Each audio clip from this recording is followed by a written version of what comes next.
Syracuse police are working to solve the senseless, deadly shooting of an 11-year-old girl. Someone part of this effort to prevent this kind of violence. We'd like you to meet him now. Lateef Johnson Kinsey. He's the first ever director of the mayor's office to reduce gun violence. Lateef, thank you for joining us. Thank you for having me. First question, a question many are asking, how can we prevent this from happening, and why did this happen again? So there's never like a clear answer of why someone takes the action of picking up a gun and shooting it. I think it's accessibility, them even be able to get a hold of a gun. Another thing is having some proactive programming, which is what we've been working on for the last 6-7 months, assessing the issues and then coming up with some proactive programming so we can stop these things from happening. I'll pick up on what you said, accessibility. I mean, how accessible are these guns in the city of Syracuse? I mean, they're coming from different parts of the country. They get into the city pretty easy, and kids been able to get their hands on guns. And this is what happens when they do. Yeah, this is what we've been seeing. You know, the police chief did mention a number of programs that the city's enacting, positive programs to help influence kids in many good ways and prevent this kind of violence. Your assessment, how are they working? Do we need more of them? Yeah, so I think not just having more, because it's not just about numbers, but what the programs we have, making sure that the implementation gets to the right individual. We have people that might have been carrying guns or have been doing this since they were 13 or 14. We have to get to them and give them a, something else. What else can we give them? If we're going to reduce gun violence, we have to make sure we're giving them something in place of a gun. If it's a job, if it's an opportunity, but we have to open up our eyes. What can we do different? Something meaningful. Yes. Right. You know, here we are, another group of kids, a little girl's classmates, friends, another family grieving. What is the impact on them? How can they be supported? So I think the school district with Superintendent Davis, they do a wonderful job. They have therapists, psychologists on hand at the school today, as we found out earlier today. They've been preparing.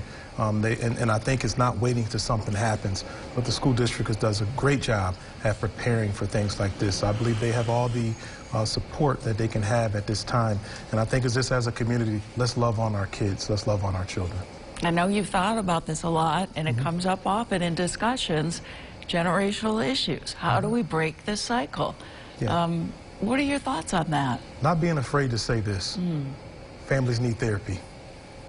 If it's a generational issue, it's not going to stop by just throwing resources and programming, but taking a therapeutic approach.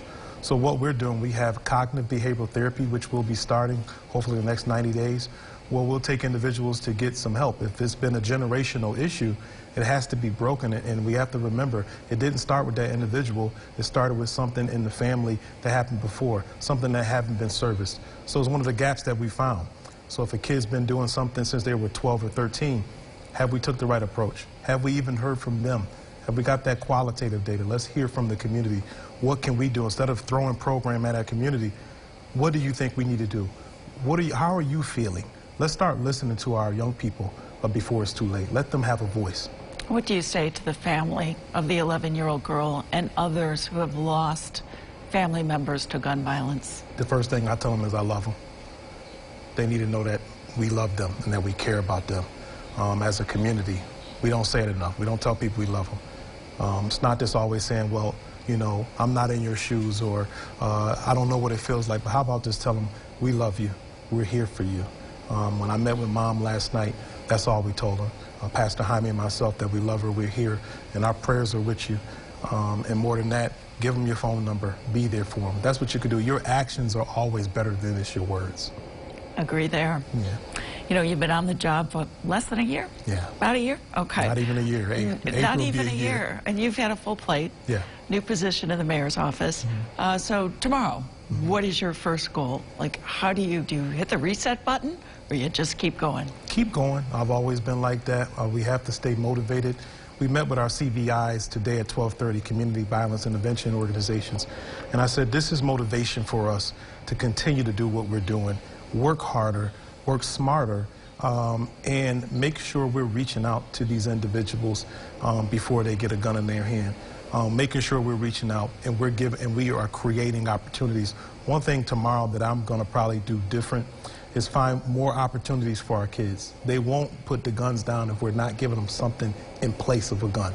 So to create more opportunities, so I plan on calling around. I met a couple executives, and I'm really to get them some jobs. Well, why don't you make a pitch right now for all those executives listening? Yeah. So the executives that are listening, I want you to open your mind to hiring some of our young people, getting them to work. Let us prepare them and get ready to open your doors. We have to give them something different to do. We had Chrysler years ago. We had General Motors years ago.